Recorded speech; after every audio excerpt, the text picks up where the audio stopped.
Alright, so here's the Audeze Maxwell. This is a 2024 update. I don't want to go into a whole bunch of detail on this headphone. It's been out for a while.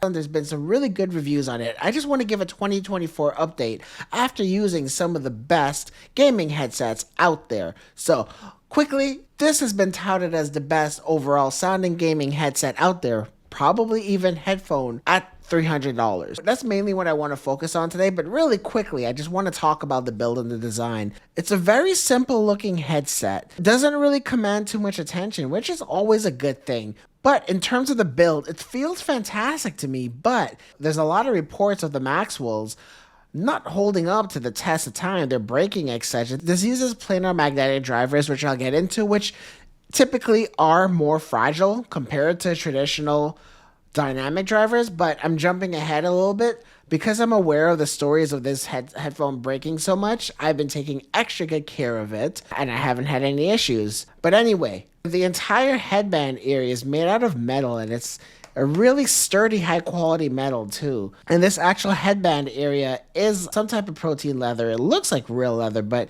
you're not really seeing real leather being used that much these days. And for adjustment, thankfully I have found that the default setting, having this in the middle, has been great for me. But it looks like if you wanted to adjust it, you would have to unscrew these. But I have had no issues with this, but it's a set it and forget it type of thing. And the ear cups do swivel, and this has a nice stiff premium feel to it. It doesn't like dangle around on its own. You actually do need to put a bit of pressure to turn it, and it feels fantastic. It's something you kind of have to experience for yourself. It's really hard to demonstrate, and it swivels and folds in with the ear cups facing outwards, which is the way it should be. The ear cups themselves are made out of plastic, and the cushions on the inside, you can actually see these planar magnetic drivers peeking through just a little bit. So that's the build. Really simple, really high quality. The only plastic is on the ear cups itself. So now let's look at the controls. There's a mute switch on the left ear cup. It works really well, very satisfying. And speaking of which, this is what the microphone looks like. And it plugs in via 3.5 millimeter. And the microphone can be positioned any way you want. It doesn't flip up and flip down. The only way to mute it is by using this mute switch here. And the power button is nice and big on the side, really easy to find. So you just press and hold it and it turns on. So now let's talk about the controls. On the left side, there is a volume knob, and it does press in for play and pause functionality. And there's a second volume knob for game chat mix. This is not something I ever really use, so I know a lot of people really care about this. If you do, I'm happy it's there for you. 3.5 millimeter jack, so you can plug this in. It does require the power to be on, but because this headphone is so difficult to drive, using the 3.5 millimeter jack in like a regular laptop might be a little bit too low in terms of volume for you. So you might want to plug this into an amp or just rely on the wireless dongle. Speaking of the dongle, it's not too big, which is nice. It has a switch for going from PC to PS5, and it is terminated at USB Type-C instead of USB Type-A. So that is a win. And speaking of USB Type-C, that's the USB Type-C port, but this is only for charging. This does not support USB audio, which is a miss for me. All the way towards the end, next to the microphone, there's different settings for the microphone in terms of how much noise suppression you want. And on the right side, there is absolutely nothing, just a headset. So, comfort. This is a heavy headset. This is by far the heaviest headphone I've ever used. This has a 90 millimeter driver in there, and I think a lot of that might be because of the DAC and amp combo necessary to drive these powerful planar magnetic headphones. But this headband design does wrap around your entire head, so I'm not really feeling any hot spots here. I feel it a little bit here when I just put it on, but after I'm gaming, I kind of forget that it's there. And there's a lot of padding on the ear cushions itself, and the weight is just really nicely distributed. So it's not as uncomfortable as it probably should be for being this heavy. But, I mean, weight is still weight, and after a while, this does start to weigh down on your neck. And it doesn't matter how good the weight distribution is on the Audeze Maxwell, eventually that weight will start to get to you, and you do feel it. But the main reason why anybody would want to consider this is the sound, and I promise I'll get there. I just really want to talk about the software and app experience, and I'll make this super quick, because what I love the most about these headphones is you don't need it. You might just want to update your firmware, but After using so much different gaming headsets, for me, like the best gaming headset is one where I don't have to mess around with the software. And that brings me to the sound. A lot of other gaming headsets, I have to do a lot of tweaking to the sound to get it to sound accurate. I don't know why gaming companies like to add way too much flair to their headsets. One thing I love about these is they sound accurate. They sound great for music, movies, and gaming. And because these 90mm planar magnetic drivers does such a good job, you don't have to mess around. You're already getting a good wide soundstage, and a soundstage is what you're able to hear in front of you, behind you, etc., and being able to pinpoint where it is. And this, out of every single gaming headset I've used, and yes, this is in late 2024, this is by far the best. When I'm playing competitive shooters, I can tell if somebody's in front of me, behind me. The footstep presentation is really good too. There is a FPS mode, and you can enable that, which does help, but I haven't needed to. Still probably the best on the Audeze Maxwell. And what really helps with the positioning is the dynamic range. Because these headphones aren't relying heavily on a DSP, that's able to be preserved. By not using a DSP, it requires more work on the headphones where part of the tuning is in the ear pads and some of the foam inserts that they use on the inside. A lot of decisions go into how you tune a headphone, but a lot of gaming headsets these days is pretty much just the driver and then the ear cups, and it's depending on software to do all the tuning. And because of that, you end up getting an artificial sound. A lot of times, dynamic range ends up taking a big dip. And essentially, dynamic range and why it's important, especially in a gaming headset, is how loud and how quiet this headset is able to get, depending on what's going on screen or what the audio mix is trying to tell you. For example, being able to tell how far an enemy is from you. Just think about it in real life. If something's further away from you, it's quieter. If something's closer to you, it's louder. And that's what makes this headphone a winner. I can tell how far away something is or how something close is just based off of the dynamic range cues that this headset is able to do. And yes, there is no other gaming headset that I've used that's able to do this as accurately. And there isn't much compression on these headphones. It doesn't need it.